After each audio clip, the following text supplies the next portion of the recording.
The Pacific Theater, 1942 to 1945. The dense jungle undergrowth of the Pacific Islands created a unique combat environment where engagements often occurred at ranges of less than 30 yards. In these conditions, the United States Marine Corps deployed a weapon that would challenge every assumption Japanese forces held about modern warfare, the 12-gauge pump-action shotgun. While the historical record of specific combat employment remains limited, the presence of Winchester Model 1897 and Model 1912 shotguns in Marine units throughout the Pacific Campaign represented a tactical capability for which Japanese military doctrine had made no provision. The Imperial Japanese Army had spent decades preparing for war against Western powers. Their training manuals addressed British rifles, American machine guns, French mortars, and Soviet submachine guns. But shotguns, weapons they considered tools for hunting birds rather than implements of war, never appeared in their tactical considerations. This oversight would prove significant as American forces brought approximately 25,000 Model 97s and 60,000 to 80,000 Model 12s into military service during World War II. Japanese military doctrine in 1942 centered on satire on spiritual power that would overcome material disadvantage. This philosophy wasn't merely propaganda, but a calculated response to industrial reality. Japan produced less steel in a year than America produced in a month. The Imperial Army solution was to make each soldier superior in close combat, where spirit and training would prevail over mechanical warfare. The tactical expression of this doctrine was a night infiltration attack, followed by close-quarters combat with rifle and bayonet. Japanese infantry trained extensively in these tactics, which had proven successful against Chinese forces, British troops in Malaya, and American defenders in the Philippines. The standard engagement sequence was clear.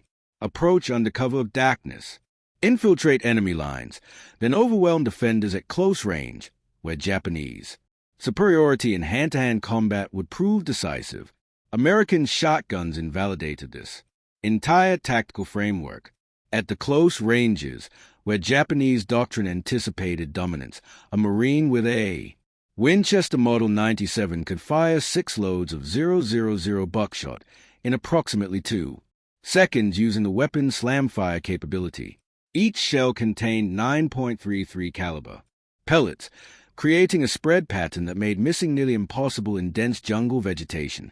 The Winchester Model 1897, designed by John Browning and refined over 45 years of production, served as the primary Marine shotgun in the early Pacific campaigns.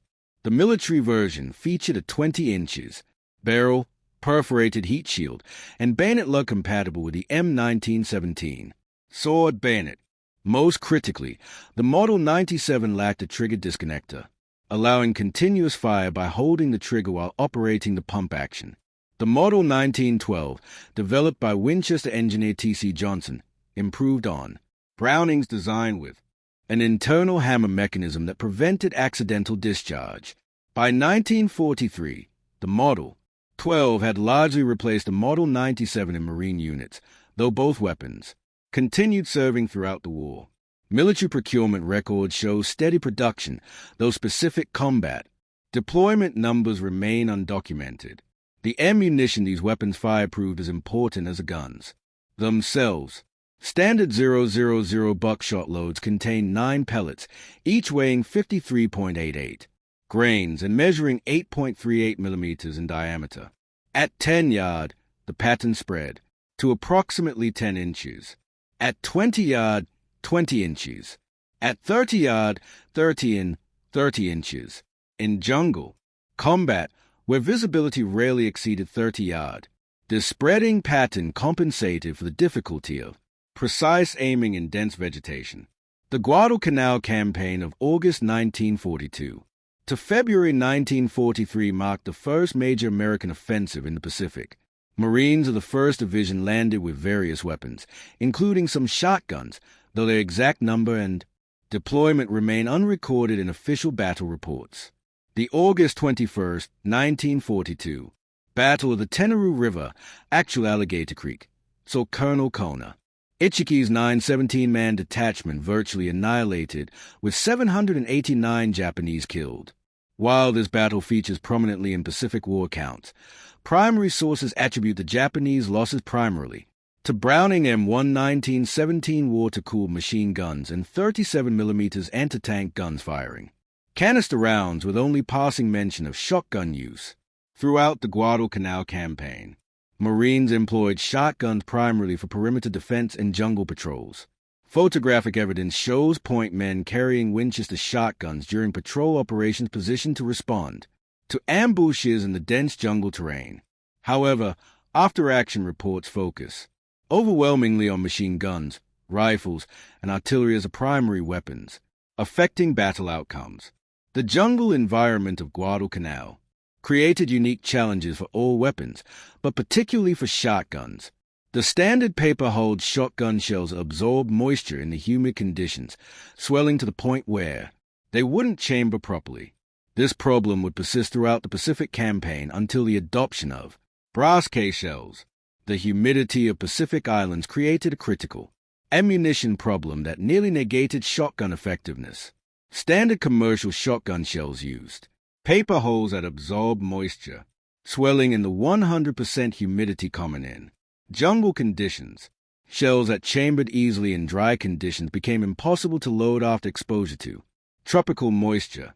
Marines reported shells swelling so badly they had to be hammered into chambers, obviously impossible during combat.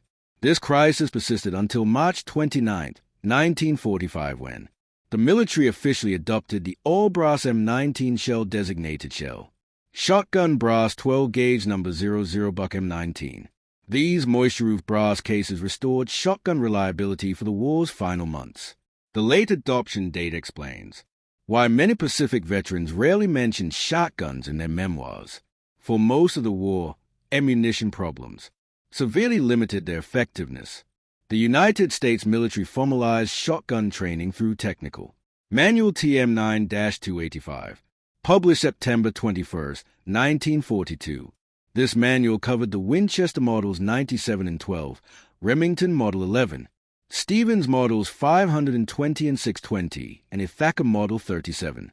Marine training occurred at Camp Pendleton, California, Camp Lejeune, North Carolina, and Paris Island, South Carolina. Training emphasized specific combat applications, point security during patrols, rapid engagement in night defense, cave and bunker clearing procedures, and prisoner guard duties. Marines learned the Model 97's unique slamfire technique, though instructors warned against over-reliance on this feature due to ammunition consumption and barrel heating. The Marine Corps Table of Organization E-100 effective from 1943 authorized 306 shotguns per Marine division. These weapons were distributed primarily to military police companies, pioneer battalions, and selected rifle squads. For specialized duties, this allocation meant that while shotguns were present in every major Marine operation, they represented less than 2% of a division's small arms. The historical record reveals a striking absence.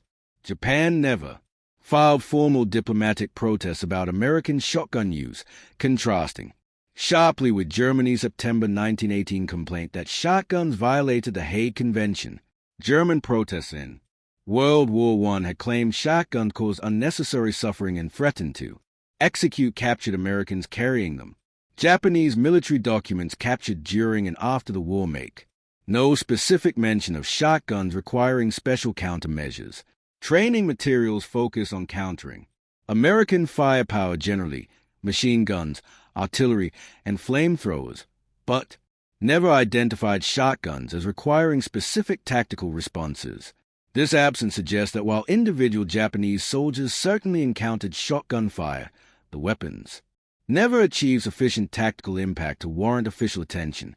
Post-war interrogations of Japanese officers similarly lack references to shotguns as particularly problematic weapons. Officers discuss American material superiority, overwhelming firepower, and effective combined arms tactics, but shotguns appear nowhere in these assessments. This silence in the Official record stands in marked contrast to extensive Japanese documentation about countering American flamethrowers, which did prompt specific tactical adaptations. The New Guinea campaign from 1942 to 1945 saw both Army and Marine units operating in some of the war's most challenging terrain. The 32nd and 41st Infantry Divisions requested shotguns, based on Marine experiences at Guadalcanal, the dense jungle of New Guinea, where visibility often measured in single digits of yards, theoretically presented ideal conditions for shotgun employment. However, the same ammunition problems that plagued Marines at Guadalcanal proved even worse in New Guinea's highlands. The combination of constant rain, river crossings, and extreme humidity rendered paper-hold shells almost completely unreliable. Units that had requested shotguns often left them in rear areas, relying instead on M1 Garand's, Thompson submachine guns, and Browning automatic rifles. The Army's experience in New Guinea demonstrated that effective weapons on paper didn't always translate to combat effectiveness in practice.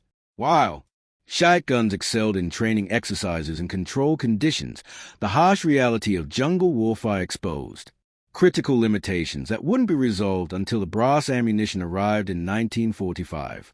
As the Pacific War progressed, Marine units developed specific tactical doctrines for shotgun employment. The weapons proved most valuable in three specific roles: point security during patrols, perimeter defense against infiltration, and prisoner guard duties. For patrol operations, designated scouts carried shotguns as lead elements, prepared to respond to ambushes with immediate devastating firepower. The spreading pattern of buckshot could suppress multiple enemy positions simultaneously, allowing the patrol to deploy while the point man maintained fire superiority.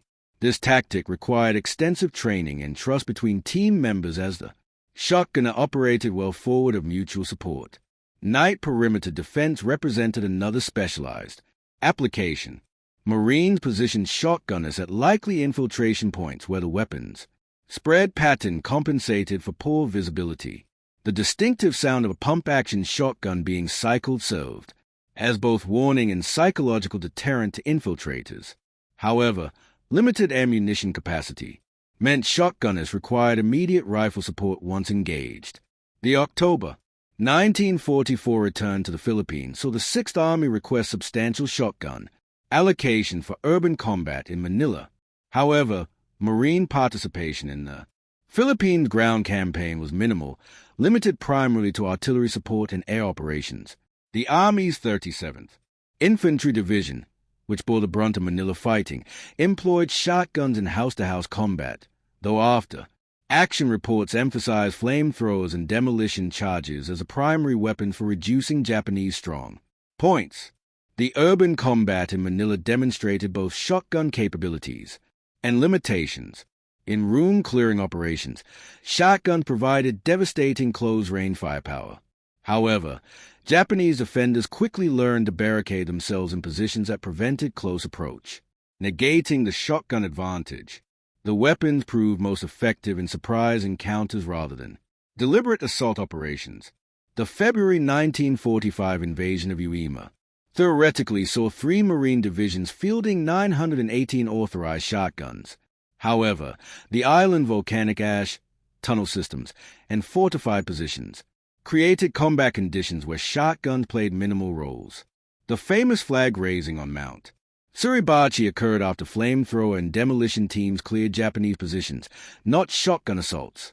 Marine units at Uema primarily employed flamethrowers for cave clearing with specialized flame tanks providing support. The M2-2 flamethrower could project burning fuel 40 yards into cave complexes, far exceeding shotgun range. Of the 26,000 American casualties at Uema, existing records attribute none specifically to the absence of shotgun firepower or failures in shotgun tactics. The adoption of brass ammunition arrived too late to significantly impact the Uema operations. The M19 brass shells reached some units in late March 1945 after the battles. Conclusion: this timing meant that Marines at Uema still struggled with swollen paper shells, further limiting shotgun employment in one of the war's most intense battles. The April-June 1945 Battle of Okinawa saw the full implementation of lessons learned throughout the Pacific Campaign. The 1st and 6th Marine Divisions theoretically fielded 612 authorized shotguns now supplied with reliable brass ammunition. However, the battle's character fought largely in open terrain against prepared defensive positions offered limited opportunities for shotgun employment. The Japanese 32nd Army on Okinawa had adopted a defense in-depth strategy, avoiding the banzai charges that had characterized earlier battles. Japanese forces occupied fortified positions in the Shuri line, fighting from bunkers and cave systems that kept American infantry at extended ranges. In these conditions, Marine units relied primarily on coordinated tank infantry tactics, with flamethrower tanks providing close support. Where shotguns did see use at Okinawa was in the final stages of position reduction, when Marine squads cleared surviving Japanese from captured fortifications. The weapons also served military police units managing the massive civilian population movement. However, these applications, while important, represented a small fraction of the overall combat effort. Despite extensive documentation of World War II combat, specific accounts of shotgun employment remain surprisingly rare. The Library of Congress Veterans History Project contains thousands of Pacific War interviews, yet mentions of shotgun combat are scarce. The National Museum of the Pacific War holds over 4,000 oral histories, but detailed shotgun combat accounts are nearly absent. Eugene Sledge's memoir, With the Old Breed, considered one of the finest Pacific War narratives, never mentions shotguns, despite his service in a rifle company at Palau and Okinawa. Robert Leckie's Helmet for My Pillow similarly omits shotgun discussion despite his service with the 1st Marine Division at Guadalcanal. These omissions from detailed, comprehensive memoirs suggest shotgun played peripheral rather than central roles in Marine combat experience. The few available references describe shotguns as valuable for specific situations, but not as primary combat weapons. Veterans recall appreciating shotguns for night security and jungle ambushes, but emphasize rifles, machine guns, and mortars as the weapons that determine battle outcomes. This perspective aligns with official records showing shotguns comprising less than 2% of division armament. American industry produced substantial numbers of military shotguns during World War II. Winchester manufactured approximately 25,000 Model 97s and 60,000 to 80,000 Model 12 for military contracts. Remington, Stevens, and Ithaca contributed additional thousands. This production capacity demonstrated American industrial might, but doesn't necessarily translate to combat employment. Many shotguns served in training facilities, guard units, and rear area security rather than frontline combat. The military police required shotguns for prisoner management and convoy security. Navy vessels carried shotguns for boarding operations and security duties. Air bases employed shotguns for perimeter defense. These necessary but non-combat roles absorbed much of the production. The disconnect between production numbers and combat accounts suggests that while America possessed the industrial capacity to arm every Marine squad with shotguns, practical limitations, ammunition problems, tactical constraints, and doctrinal preferences meant most remained in secondary roles. The shotgun served as a specialized tool rather than a standard combat weapon. To understand shotgun's actual role in Pacific combat, comparison with other weapons proves instructive. The M2 flamethrower, introduced in 1943, appeared in virtually every account of cave and bunker clearing.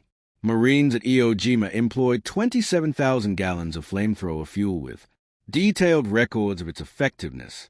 By contrast, shotgun ammunition expenditure records remain conspicuously absent from the same reports.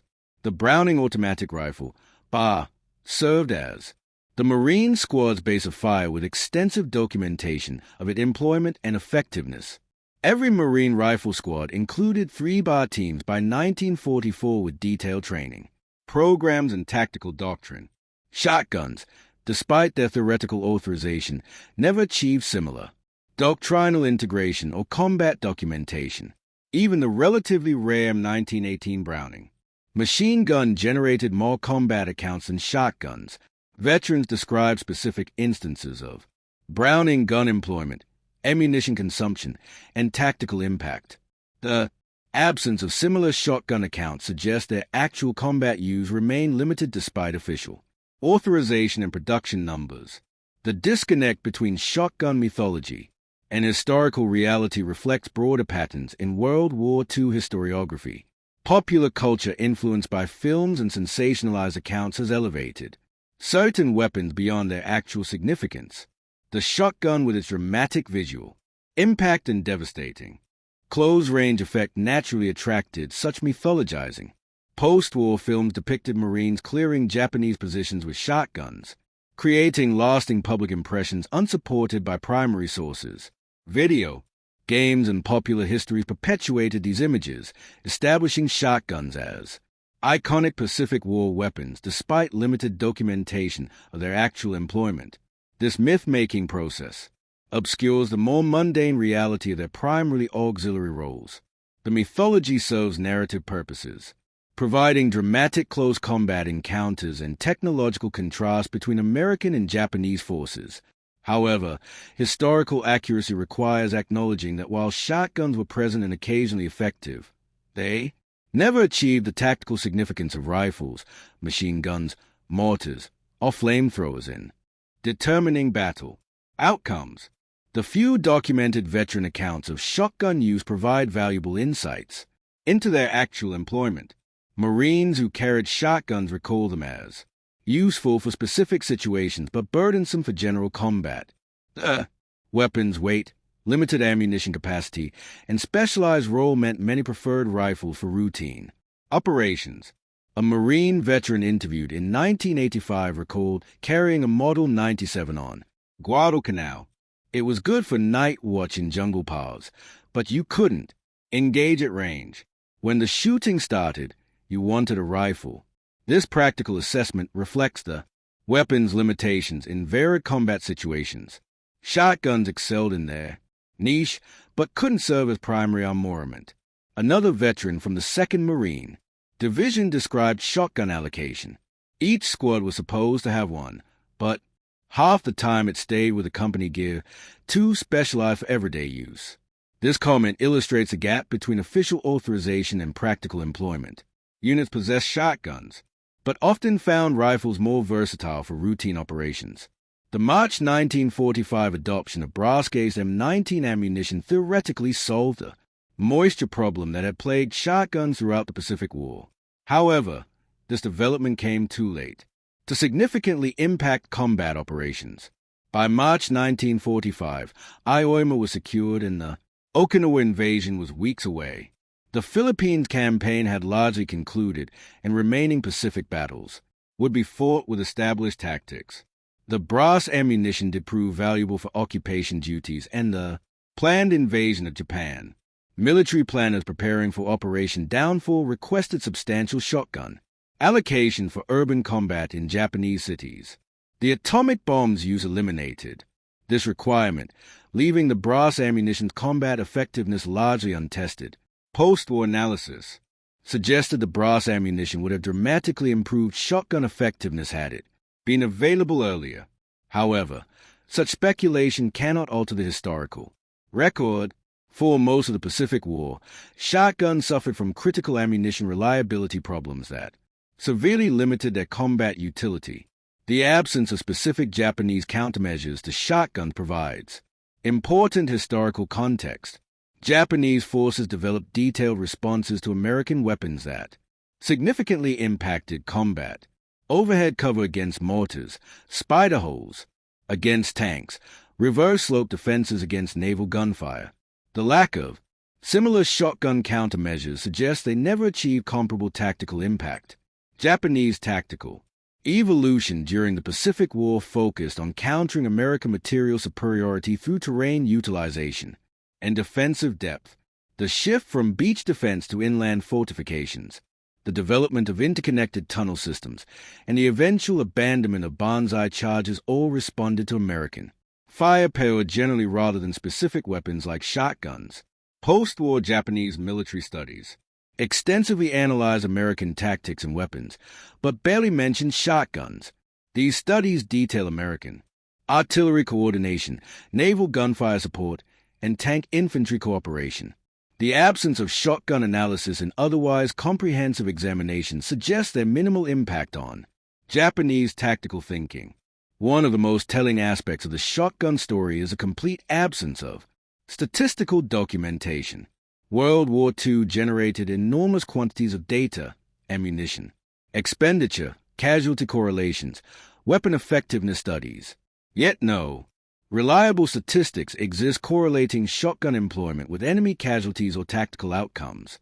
The operational research section, which analyzed weapon effectiveness throughout the war, produced detailed studies of artillery, mortars, and small arms.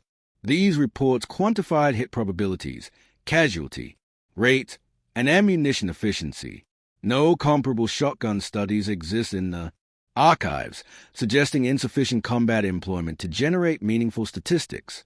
Even informal estimates remain absent from the record. Veterans readily estimate rifle rounds fired, grenades thrown, or mortar shells expended. Similar shotgun statistics don't appear in memoirs or interviews. The statistical void indicates shotguns remain peripheral to main combat operations, despite their theoretical presence in Marine units. The extensive shotgun training provided at Marine camps created expectations that combat experience didn't fulfill. Marines learned slam-fire techniques, practiced jungle shooting scenarios, and qualified with buckshot and slugs. This training suggested shotguns would play major combat roles. However, combat reality differed significantly from training scenarios. The control conditions of Camp Pendleton didn't replicate Guadalcanal's humidity or Ioima's volcanic ash. Training targets didn't shoot back or force engagements. At extended ranges, the close-range encounters that dominated training proved less common than anticipated in actual combat. This disconnect between training emphasis and combat employment parallels other World War II experiences. Bayonet training consumed extensive time. Despite minimal bayonet combat, chemical warfare preparation proved unnecessary. When gas attacks never materialized, shotgun training similarly prepared Marines for combat scenarios that rarely developed as expected. The logistical challenges of shotgun ammunition supply further limited combat employment. Each 12-gauge shell weighed approximately twice as much as a rifle cartridge while taking up 3 times the space. A Marine could carry 80 rounds of rifle ammunition in the space and weight of 36 shotgun shells. Supply ships prioritized rifle ammunition, machine gun belts, and mortar shells over specialized shotgun loads. The limited cargo capacity of landing craft meant every ammunition case required justification. Shotgun shells serving specialized roles received lower priority than general-purpose ammunition. These logistical realities meant that, even when shotguns were present, ammunition supplies remained limited. Veterans recall receiving 1 or 2 boxes of shells that had to last entire operations. This scarcity discouraged liberal use, further reducing shotguns' combat impact below their theoretical potential. Military planners anticipated shotguns would excel in urban combat, prompting requests for increased allocation before the Manila and Naha city battles. The confined spaces, short engagement ranges, and room clearing requirements seemed ideal for shotgun employment. However, actual urban combat revealed unexpected limitations.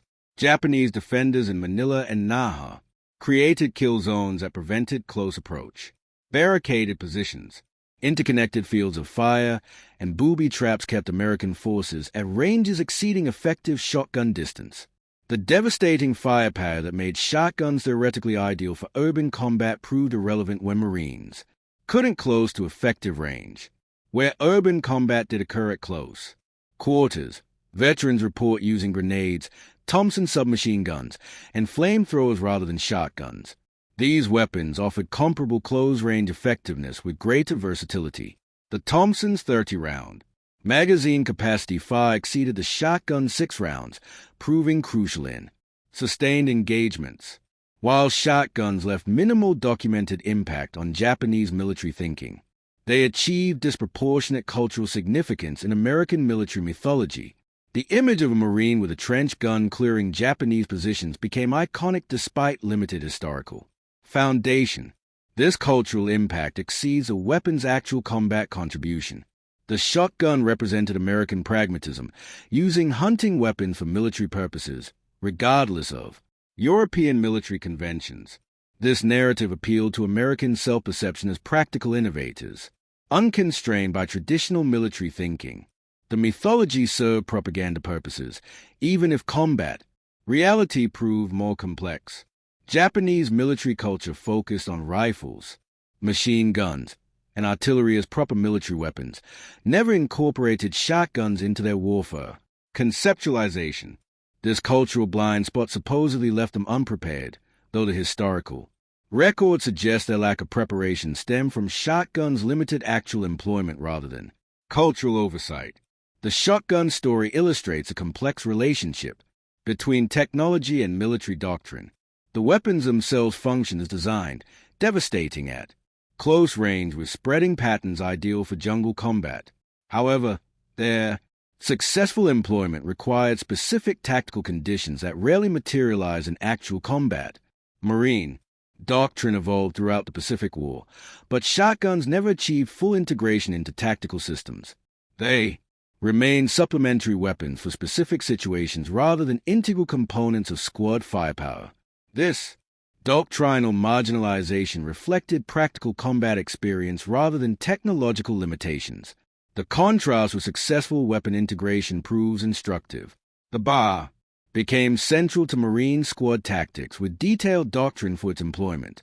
The flamethrower revolutionized bunker clearing, generating extensive tactical development. Shotguns, despite their theoretical potential, never prompted similar doctrinal evolution. Military administrative record provide another perspective on shotgun employment. Requisitions, repair reports, and replacement requests document weapon usage patterns. Rifle and machine gun parts appear constantly in supply records indicating heavy use. Shotgun parts requests remain notably rare, suggesting limited wear from combat employment. Armor reports from Marine divisions show similar patterns. Rifles and machine guns required constant maintenance from combat use. Shotguns primarily needed cleaning from storage corrosion rather than firing wear. These maintenance patterns indicate that most shotguns spent more time in arms rooms than in combat. Ammunition requisitions tell the same story. Divisions requested millions of rifle rounds and hundreds of thousands of machine gun rounds for operations. Shotgun shell requests remain modest, often for training rather than combat consumption. These administrative records corroborate the limited combat employment suggested by veteran accounts. Other nations' experiences provide context for evaluating American shotgun employment. British and Australian forces in the Pacific possess minimal shotguns, relying instead on rifles and submachine guns for jungle warfare. Their combat effectiveness without shotguns suggests the weapons weren't essential for Pacific combat success. Soviet forces fighting in varied terrain, from urban Stalingrad to rural Kursk, never adopted combat shotguns despite massive small arms production.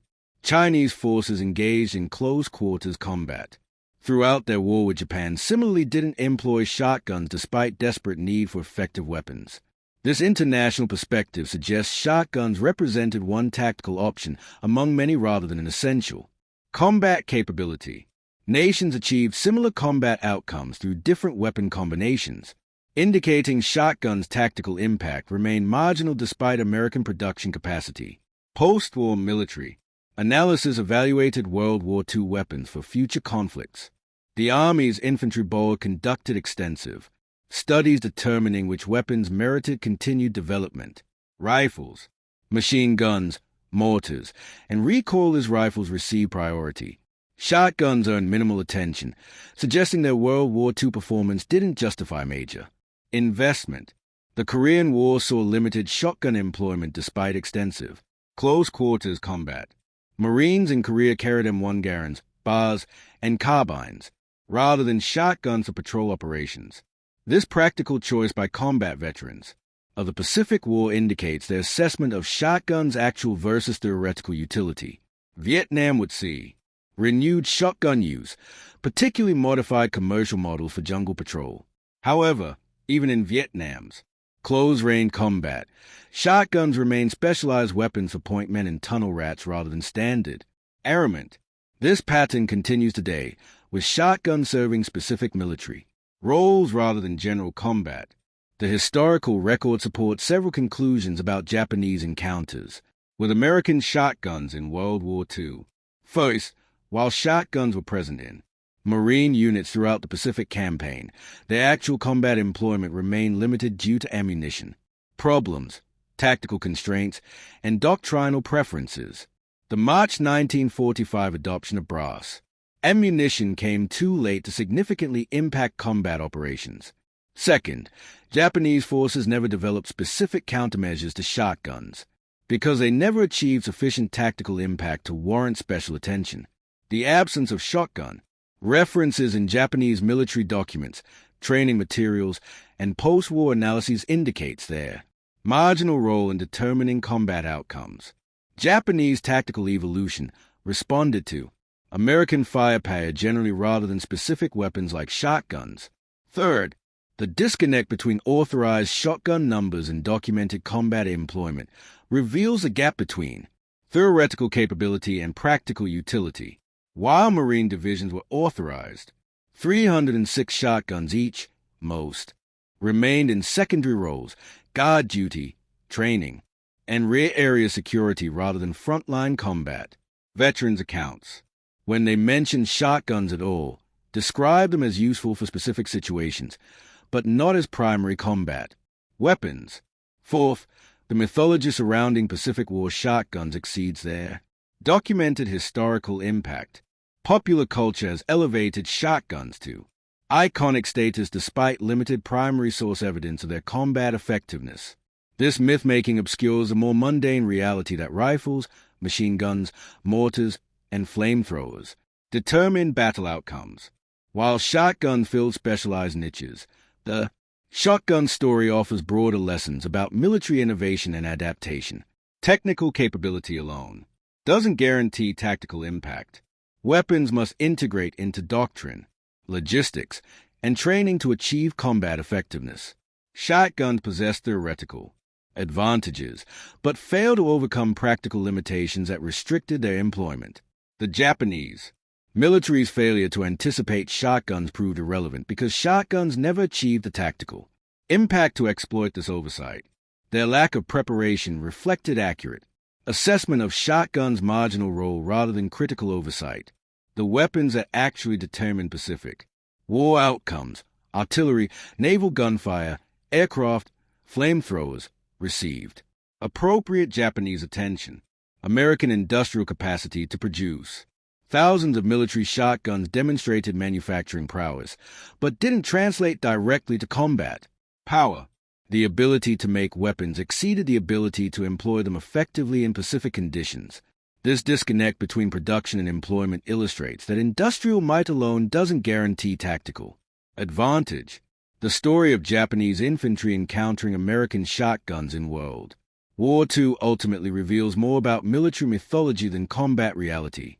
While shotguns were present and occasionally effective in specific situations, they never achieved the devastating tactical impact that popular accounts suggest. Japanese forces were indeed unprepared for shotguns, but this unpreparedness proved largely irrelevant because shotgun played marginal roles in determining battle outcomes. The verified historical record, production, numbers, training manuals, and organizational tables confirm shotguns' presence in Marine units. However, the absence of detailed combat accounts, statistical documentation, and Japanese countermeasures indicates limited actual employment. Veterans who carried shotguns recall them as specialized tools useful in specific situations, rather than primary combat weapons that change battle outcomes. The March 1945 adoption of brass ammunition solved the critical moisture problem, but came too late to impact major Pacific battles. By the time reliable ammunition became available, the war was essentially decided through island-hopping campaigns. that relied on combined arms tactics, overwhelming firepower, and naval supremacy rather than close quarters. Shotgun encounters. The Japanese military's lack of specific response to shotguns reflected accurate tactical assessment rather than critical oversight. They correctly focus on countering the American weapons that actually determined battle outcomes: artillery, naval gunfire, aircraft, and flamethrowers. Shotguns, despite their theoretical close-range superiority, never achieved sufficient tactical impact to warrant dedicated countermeasures. Modern military forces continue to employ shotguns for specialized roles, breaching doors, less lethal ammunition, and specific close-quarters situations. This limited contemporary use parallels their actual World War II employment more accurately than popular mythology suggests. The weapons serve important, but narrow purposes rather than functioning as primary combat arms. The transformation of limited historical reality into extensive popular mythology illustrates how war stories evolve beyond their factual foundations. The dramatic image of Marines with shotguns clearing Japanese positions appeals to narrative needs that historical accuracy doesn't satisfy. The mythology serves cultural purposes, demonstrating American pragmatism, technological adaptability, and combat innovation, even if the historical record proves more mundane. Understanding the actual role of shotguns in Pacific War combat requires separating verified history from accumulated mythology. The weapons were present, authorized, and occasionally effective, but never achieved the tactical significance that would justify their prominent place in popular Pacific War narratives. Japanese infantry may never have expected 12-gauge American shotguns in the assault, but this surprise proved largely irrelevant to battle outcomes determined by superior American firepower, logistics, and combined arms tactics. The verified history tells a less dramatic but more accurate story. Shotguns served as specialized weapons for particular situations, handicapped by ammunition problems until too late in the war, employed primarily in secondary roles, and never achieving sufficient tactical impact to significantly influence Pacific War outcomes. This reality may lack the dramatic appeal of mythology, but it represents the historical truth that emerges from careful examination of primary sources, veteran accounts, and military records. In the end, the story of Japanese forces encountering American shotguns reveals as much about military myth-making as about actual combat. The weapons achieved cultural significance that exceeded their tactical impact, becoming symbols of American pragmatism and firepower despite limited documented combat effectiveness. This disconnect between mythology and reality serves as a reminder that popular military history often emphasizes dramatic narratives over mundane historical truth. The Japanese infantry, who never expected 12-gauge American shotguns in the assault, were right to be surprised by their presence, but wrong to fear their impact. The weapons that actually defeated Japanese forces in the Pacific: overwhelming industrial production, superior logistics, coordinated combined arms, and relentless naval power proved far more decisive than the occasional blast of buckshot in the jungle. The shotgun story, properly understood, illustrates not American tactical innovation through unexpected weapons, but rather the complex relationship between military capability, combat employment, and historical mythology in the Pacific War.